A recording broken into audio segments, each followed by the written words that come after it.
don't like what they're doing. Because they're really not doing it because they didn't have a goal and they followed this goal. They just aimlessly drift around, and then all of a sudden there's a job opening, so they get that job because you have to work. But then when you work, it's a chore. It's work. It's not fun. So if you think about only a quarter of the people really enjoy what they're doing in life. That is unbelievable if you think about it. So I felt so blessed that I knew what I was doing. It's like a medical student that studies and knows he wants to become a doctor. You know where to go. And the same thing is also in politics. I remember that in politics, I had a very clear vision that I will be the leader of California. That's as far as I could go because I was not born in America, so I could not run for president. So being the governor of the fifth largest state, the largest state, the fifth largest economy in the world, was for me really the ultimate title, the ultimate accomplishment in politics. So even though people came up to me and says, why don't you go and run for something smaller? You're never going to make it. I ran for governor, and then 2 months later, I became governor of the state of California. Again, because I had a very clear vision what I'm going to do with California. So that's rule number one, have a vision. Rule number two is don't listen to the naysayers. Don't listen to the naysayers.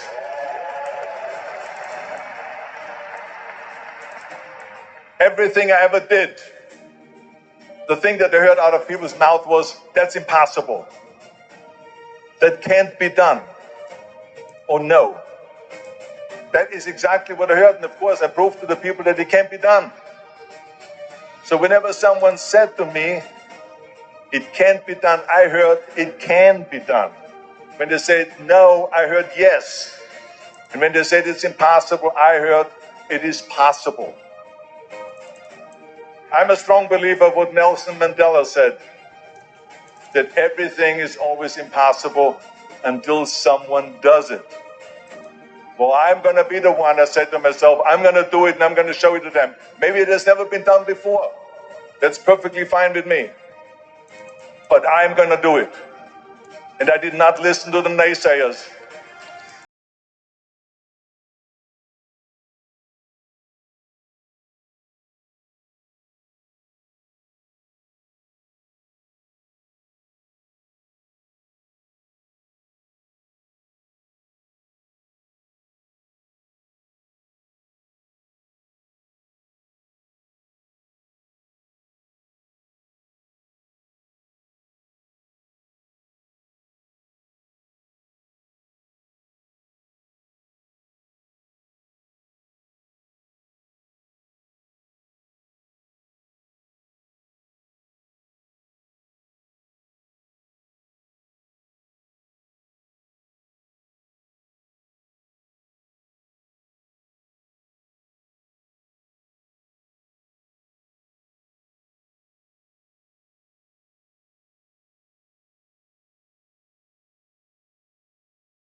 I want you to realize that you are in default mode. According to Dan Gilbert of Harvard, who wrote Stumbling into Happiness, 46.9% of the time, that's half of the day, you're in autopilot mode.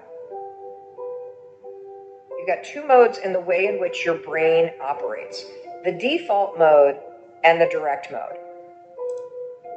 The default I call autopilot. That's like the day. That's like when your thoughts drift. It's when you're on autopilot. It's when you go through your day without even thinking.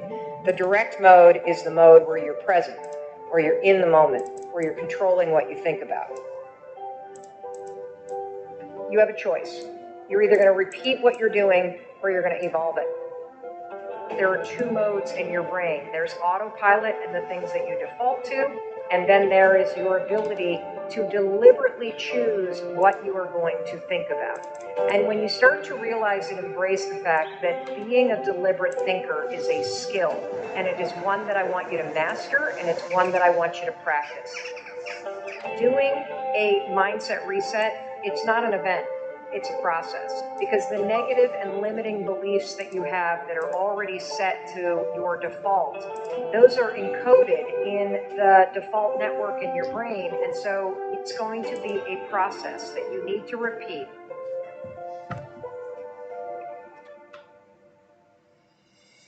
You know you want to make changes, you've got a lot you want to do in your life, but then you start thinking about those changes and you immediately start catastrophizing.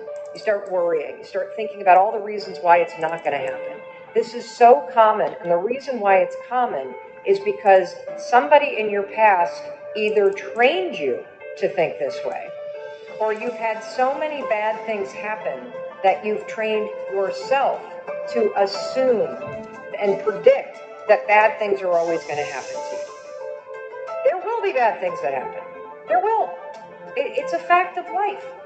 But if you are constantly allowing your mind to default to thinking that bad things will happen, or thinking that you're out of shape, or thinking that you're a loser, or thinking that you're not worthy, or thinking that things aren't going to turn out, it becomes your default mode of thinking. Your default mode of thinking, scientists call it the default mode network. The default mode network is a series of neurons in your brain that has automated certain things. The reason why we have a default mode network is because we need it. There's so many things that you and I have to do every single day that shouldn't require us to do a lot of thinking. The problem is, thinking patterns become part of your default mode network. Your default mode is to say, I'm an imposter, I'm a loser, I'm not likable, nobody likes me, I'm not lovable. It has become part of your default mode network. And it's super important for you to realize that just like I could go from being a right-hander and teach myself how to be a left-hander, it is the exact same process for you to go from somebody who defaults to thinking negative garbage to becoming somebody who thinks directly. And just like learning to go from writing with your right hand to teaching yourself to write with your left hand, it is going to be a process, not an event. It is going to require you to switch out of the mode where you automatically grab the pen with your right hand and you direct your thoughts to deliberately grab this pen with your left hand. In the beginning, your handwriting is going to blow. You're not going to be able to read it very well. It's not going to feel familiar. It's going to feel clunky. The same thing is true with when you start to switch your thoughts from the things that you default to being very direct and deliberate, to thinking things that are positive, that are supportive, that are optimistic, that are full of possibility. This is the work of changing the patterns in your mind. There's no other way to do it. And you can do it. Just like you could teach yourself to go from defaulting from being a lefty to being direct and concentrating and teaching yourself to write with your right hand. You can do it. It's going to require you to move from default or autopilot into a direct way of thinking. Autopilot's great when it's helpful. It's horrendous for you when it is working against you. The number one thing that is going to stop you is the way that you think. Because if you can change how you think, you will, in fact, change your life. I believe the way that you think is a choice. I believe that you are either going to repeat the thinking patterns that you've always had this year, or you can evolve them. Because when you change how you think, you will change your life. 50 to 100 crossover. We are trying to teach you how to become a more deliberate thinker. Think this, not that.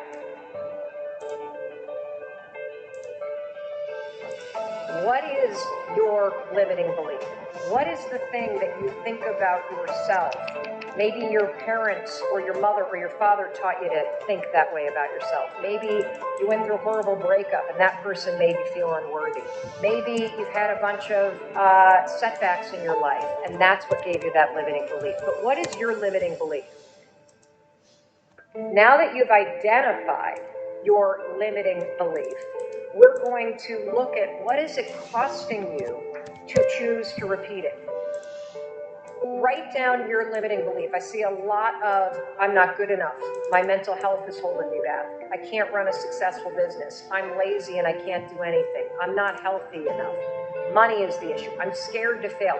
What is the limiting belief that you have? Once you've written that down, you're afraid of failure, you don't deserve success, all that kind of stuff. I don't know how to start. These are excellent. You're doing an excellent job. The first step to moving from that default into getting deliberate is actually seeing it. So seeing it is fantastic because now we can start to understand, whoa, this got programmed in, it's my default mode, I want to get rid of it. Here's what you're going to do in order to identify the cost, okay? You're going to ask yourself 3 questions, and they're very simple. What is this limiting belief in my case that I'm not a good person? What does it cost me in my past to think this way? What is it costing me in this present moment to think that I'm not a good person? And here's the kicker. If I don't evolve this, if I don't get deliberate, what is it going to cost me in the future to continue to think that I'm not a good person? You can't get rid of the default until you actually spot it. And now that you've seen it, I want you to realize for the rest of your life, you have a job. And your job is to make sure that when that default network kicks back up and you start to murmur that you're too old, you're not smart enough, you're not good enough, that is a moment where you have got to do a mindset reset. This isn't the voice of God talking to me. This is some programming that's set on default. I don't have to live my life and I don't have to have a future where I constantly say things that are negative to myself. This is the most miraculous thing that I've ever heard. But the point is that if you don't get deliberate, you will be stuck with the default mode of thinking.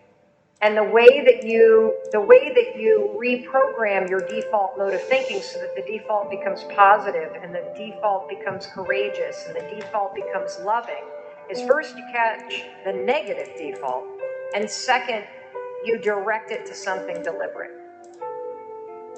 So instead of thinking, no one likes me, this is mine because I think I'm a bad person. No one likes me. What I want you to think instead is the right people love me. That's pretty powerful. If you're somebody who says, I'm too old, here's what I want you to say, I have plenty of time. Or you could say, I have so much experience, I'm definitely going to succeed. If you say, I'm too young, then say anything you want, from I have plenty of time to learn what I need to learn, to being young is an advantage, to whatever it is. The point that I'm trying to make is, if your default is negative, I don't want you to think that. I want you to catch it when you do, and then I want you to think this, something positive.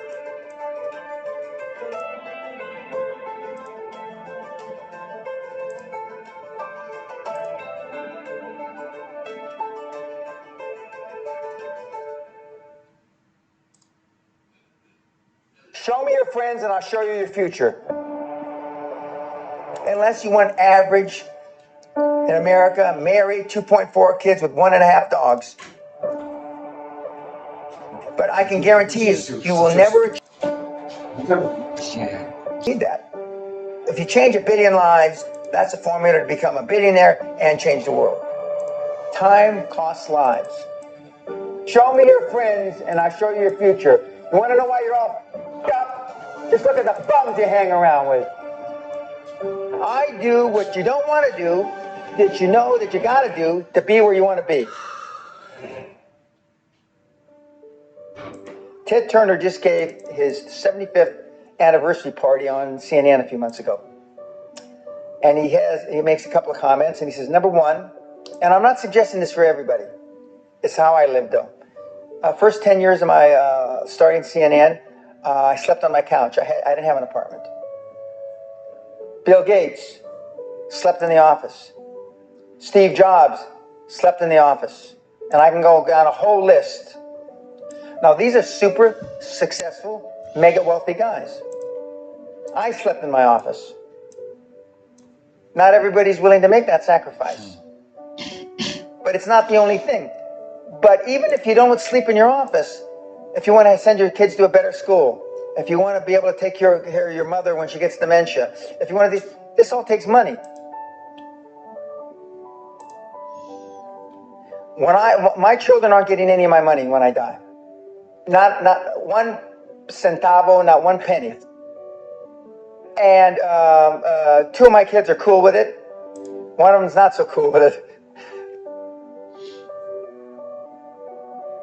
I'm not going to, I think Andrew Carnegie, by the way, Andrew Carnegie, arguably the richest, most successful entrepreneur of all time, he said the best thing that you can have for a child is him to be born into poverty. And I agree.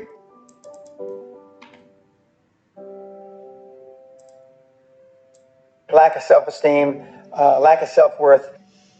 Now, they think they have self-worth. They think because they made a few bucks. But in actuality, and when they measure it against the other 8, 10, 12 people sitting around the table, they realize, or they start to question, hell, maybe I was just lucky. Now, all of us, when you're only a one-trick guy or gal, think, was I lucky? Now, I've done it so many times, I know I wasn't lucky. I might have been lucky the first time, but I haven't been lucky the 15, 20, 40, 50. I know that. Okay. But maybe I was lucky the first time. But my life changed when I was pretty much a haphazard kid, got in a lot of trouble, got arrested 4 or 5 times, thrown in jail. And this is when my dad's a cop. But then I volunteered for the draft in 1966 at the height of the Vietnam War. And I went to OCS, and that changed my life because it was the really first real high performance thing that I could measure myself against other